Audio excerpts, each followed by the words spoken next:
want to be the greatest. Everybody on the fake shit. I look around and feel like everybody is the fakest.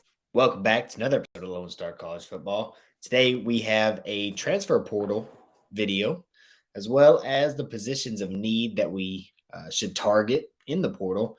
It came out yesterday, I think, maybe last night, that Jalen Catalon, safety out of Arkansas, will be coming to the 40 acres. That's a big, for me, that's a position that we needed. But before we get into that, I want to mention a couple things. One, not a TCU shirt.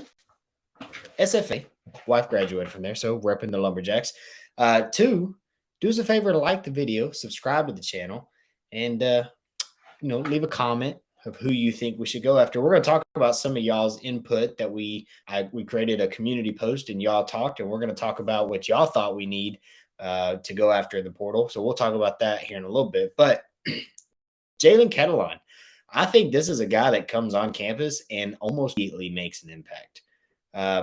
Michael Taft played a lot last year at safety. Keaton Crawford got a little bit of run in at safety, and I wouldn't say they were a liability. Like, I didn't feel bad when they got in the game, but you could tell that they're probably not like full season starters. We have Derek Williams coming in as a true freshman. I believe he's an early enrollee. At least I hope he is. And if that's the case, he's probably going to want some playing time as well. But this guy, Jalen, if he can avoid injury, he's solid. Getting into, so 2019 was his freshman year. He didn't play a whole lot, just 6 total tackles. But 2020, 99 total tackles, 51 solo, 48 assisted, 2 forced fumbles, 1 fumble recovery, and 3 interceptions. And one of those went for a touchdown, 4 passes defended. That's solid. I mean, you got to think it's 2020. It's his second year at Arkansas, first year really playing. And that's great. I'd take that by our DBs for sure.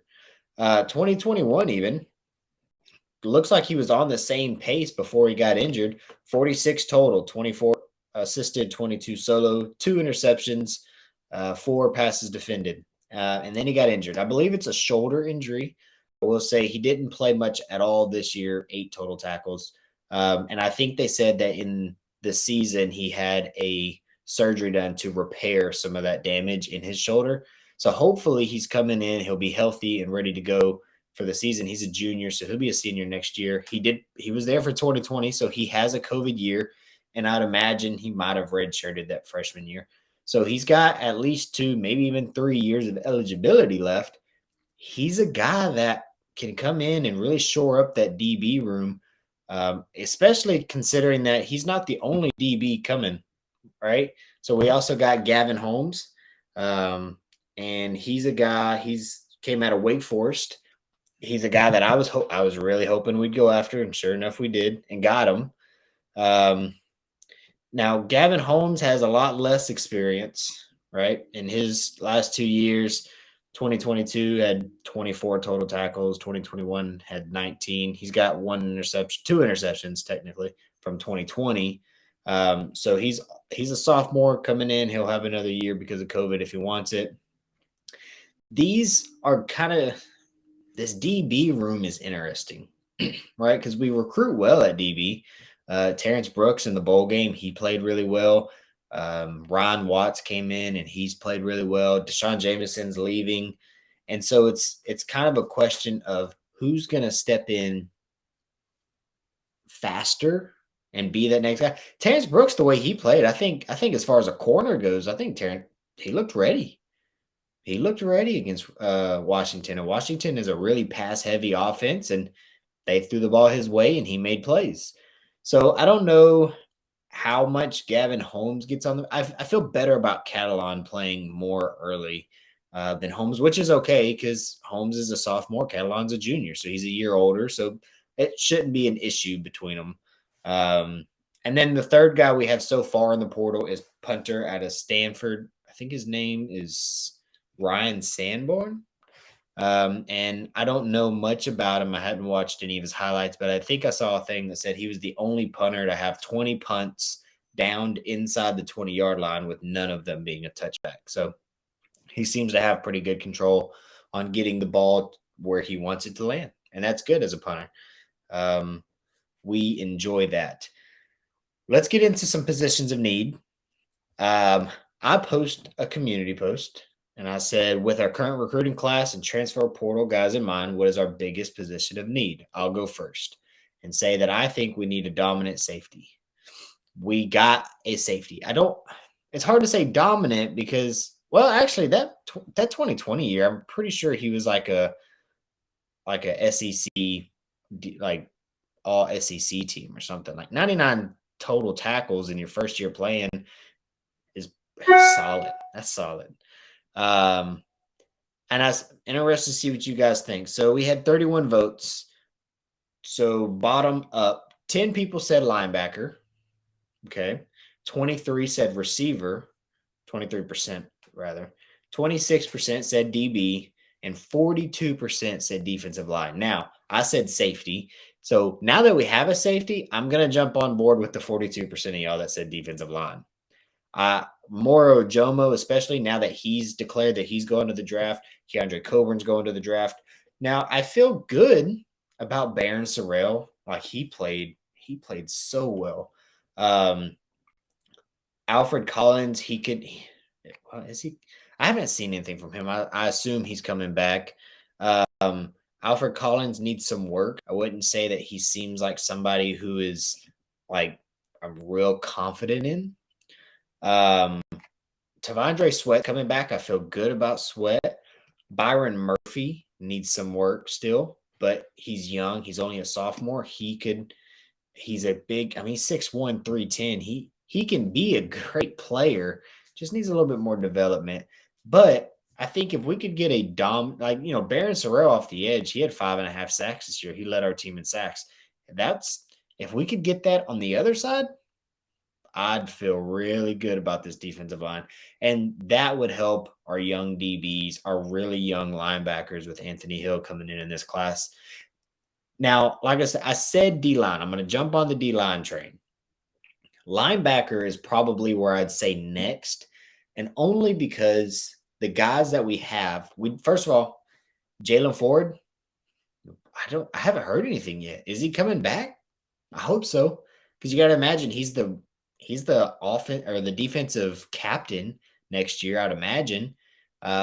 We haven't heard anything from him yet, as far as I'm aware. If y'all have seen something, please let us know. Here, we'll throw this up. If you have, go check us out on Twitter and send me something if he's announced anything, because I don't think I've seen anything about him. And so I think he's going to be the defensive captain. If he stays, the other linebacker positions are, Tucker Dorsey, I'm pretty sure he's a grad transfer. I don't think he's coming back.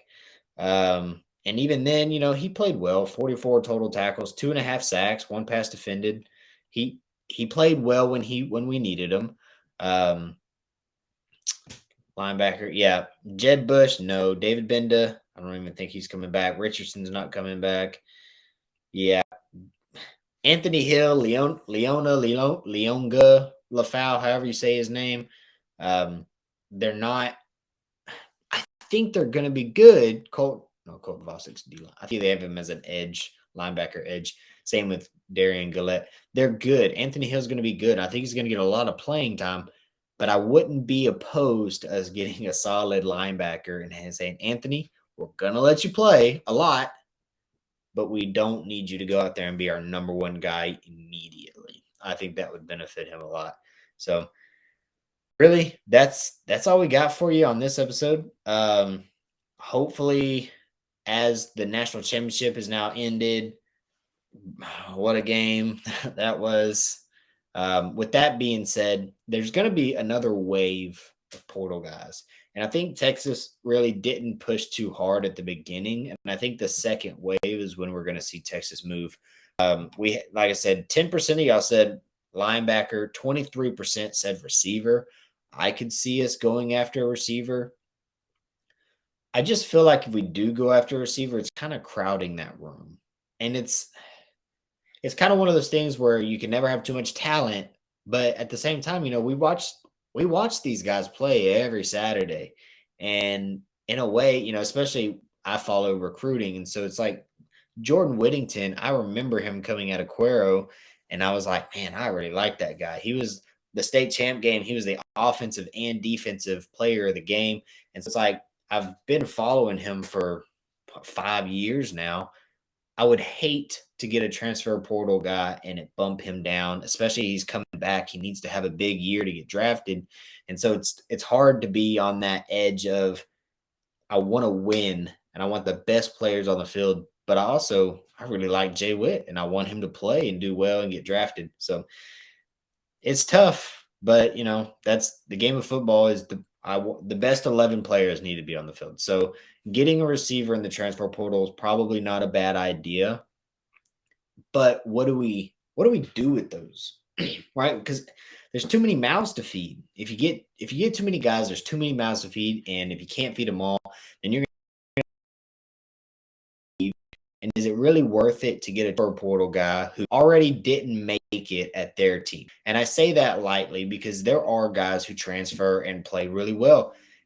We haven't really been on the receiving end of that yet. I mean, we have Ryan Watts, solid, right? I think Isaiah Nayor would have been solid. Quinn Ewers, he transferred in, and for a guy's first season, I'm not too hard on him.